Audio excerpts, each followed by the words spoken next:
On 23rd March 2026, KRA decided to suspend the filing of nil returns on their iTax portal until that 1st March 2026. Most people online are complaining about that move by KRA. But I want to commend and recommend KRA to actually take a step further and scrap out the filing of nil returns forever and ever. Why do people file nil returns? Let me just say this. It is a requirement by law in Kenya for someone to declare their taxes. So in the year 2025, if you are in gainful employment or you did some business that were profitable, you are supposed to file some taxes. And if you were not employed at all and you were not in any business, then that option has been existing for you to file nil returns. Now, if you don't file nil returns, or if you don't file any returns forever together, then you are penalized 2,000 for not doing that. And the reason KRA penalizes you is because they want you to file something for them to be able to plan, to be able to know how many people are employed, how many people are in business, and how many people are not. So when you don't file anything, then you get penalized 2,000. And that's why that option of nil filing has been there, just to accommodate those people who are not earning anything. And this is what I'm saying, that option should be scrapped. Because remember, for someone to have a KRA PIN, they must be 18 years and above. But I'm not saying that every other person must be earning. Remember, we have special categories of people. Category number 1, these are people who are living in diaspora. If sure you're living in diaspora and you have no employment income from Kenya, or any business that you have in Kenya, whether it is rental income that you are generating in Kenya or some hardware business, then you are supposed to file nil returns. But I recommend the scrapping out of nil returns, and for your case, you need to apply for PIN deactivation. As long as you are out of Kenya, KRA has an option, that you can apply to them to have your PIN deactivated for the period that you are out of Kenya and you are not earning any income. So when your PIN is deactivated, you are not supposed to file any taxes and you will not be penalized 2,000 for not filing your taxes. And that keeps you free and gives you the peace of mind, not wondering when you are supposed to file your taxes and sometimes you forget because life gets busy. Now, for the special people, maybe people living with a disability and they don't earn any income, maybe those people should be given disability exemption, tax exemption status, so that if they have been confirmed that they have severe disability, then Kenya Revenue Authority to just give them disability tax exemption certificates. But when I'm still on the issue of people living with disability, and someone is earning some amount of money, no matter how small you are living with disability, you are supposed to declare taxes to KRA. And this is the good thing. Do you know, as long as you have been proven to be a person living with disability by the National Council of People Living with Disability in Kenya and the Ministry of Health together with KRA, your income up to a maximum of 150,000 per month is tax-free. That is about to 1.8 million that you earn as a person living with disability in Kenya. It is tax-free. So even if you did some business and it is good for your dignity, declare it to KRA, file taxes, and anything below 1.8 million you earned, whether it is profit or not, you will not be taxed by KRA even a single cent.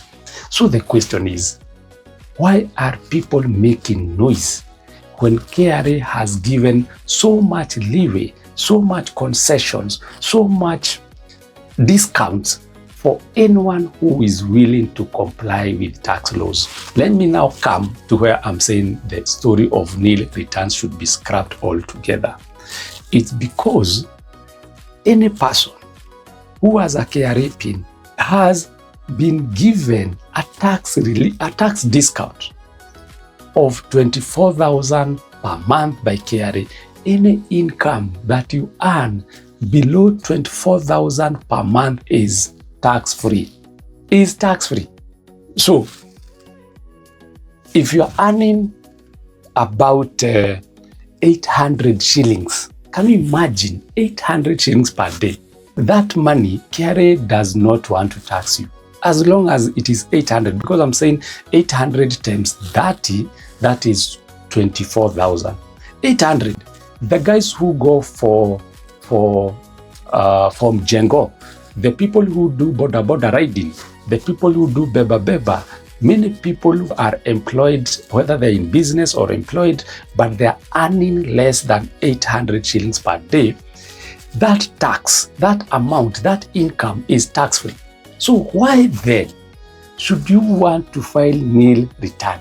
And why should you complain when KRA decides to scrap out the nil return? Why? So in a year, if you multiply 24,000, that is tax-free in Kenya, per month, you multiply it by 12, you get 288,000 Kenya shillings. The government of Kenya is considerate. It knows that we are living in hard times, and therefore, of money is not being taxed. Can you imagine? Before COVID, before 2019, amount of money that was tax-free was 13,944 per month. But after COVID came, the government, in its wisdom, they almost doubled that amount to cushion people to the hard economic realities. So you are a student, you must have been sent something, 100. You whatever the person that you are, you generated some income in one way or the other. And I'm telling you, I don't think the income that you generated, as long as it is below 280,000, then of course you're not supposed to pay any taxes. But even if you generated income to a tune of 5 million, but even if you generated an income to the tune of 5 million, to a tune of 5 million, you are doing business, you are doing farming business, you are doing a hardware business, you should still file that 5 million as the income that you generated. If it is 5 million, perhaps you are doing a hardware business, you need to deduct the cost of sales. You bought some cement, you bought some sand, you bought some ballast, some steel, and that's what you are selling to people. So that 5 million that you generated as revenue, you can reduce it to perhaps everything, including paying rent, paying salaries for your employees, paying for transport, for fuel, for airtime, everything. That 5 million, I know, for some cases, it can come to something below 200,000, because you say, yes, I sold 5 million. In some cases happen, I sold 5 million. I want to be honest, but I had incurred expenses of 4.8 million. And therefore, my profit for that year from my business is only 200,000.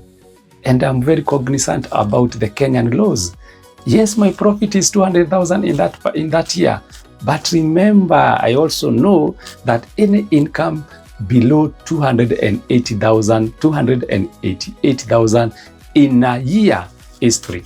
So your 200,000, which is profit, no one will ask for it. You will go to KRA portal, iTax portal, say that my income was 5 million.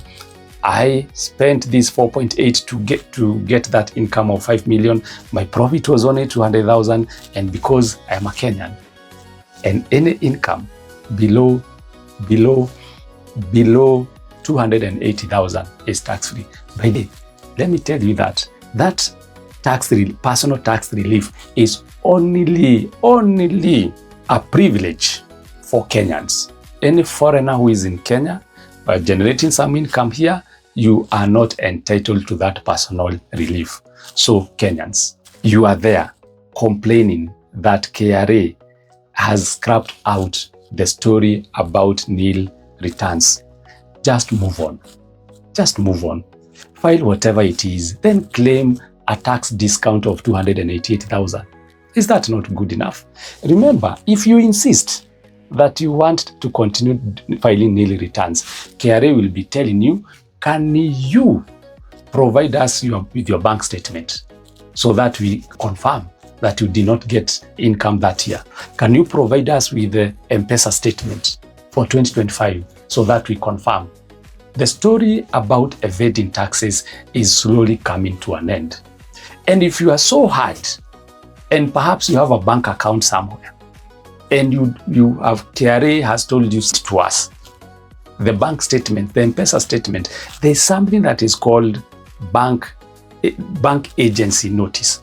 The bank agency notice is when KRA sends a communication to all banks in Kenya, advising them that any bank account that was opened using this particular KRA PIN should be suspended, and that when you go to the bank to withdraw your money, you are told your account has been frozen. The cashier tells you to go to the manager. The manager tells you, yes, we received this communication from KRA to suspend your account until we get a clearance from KRA. So when you go to KRA, then they tell you, we need your 5-year audited financial statements or even bank statements. And you know, when KRA now goes that direction, it will be so bad for you. So for sake of moving on, dear Kenyans, I don't think we are going back to filing of nil returns unless you have a very valid reason. And in fact, I propose that option to be removed altogether. If it is someone who is living with a disability, then they can get the tax exemption status so that they don't file anything. But the good thing with the people living with disability and special conditions, they have a tax-free income of 150,000 per month, when a common person who has no disability, only 24,000. And people living with diaspora, guys, just apply for PIN deactivation, and this headache of filing nil return will not come your way. And you have already exposed yourself. If you have been living in diaspora and every other year you have been filing nil return, you should have applied for PIN dormancy long time ago. Right now, your PIN, if it is suspended, you will have to give KRA your bank statement for them to consider reactivating it. I always say, when you know better, you should do better.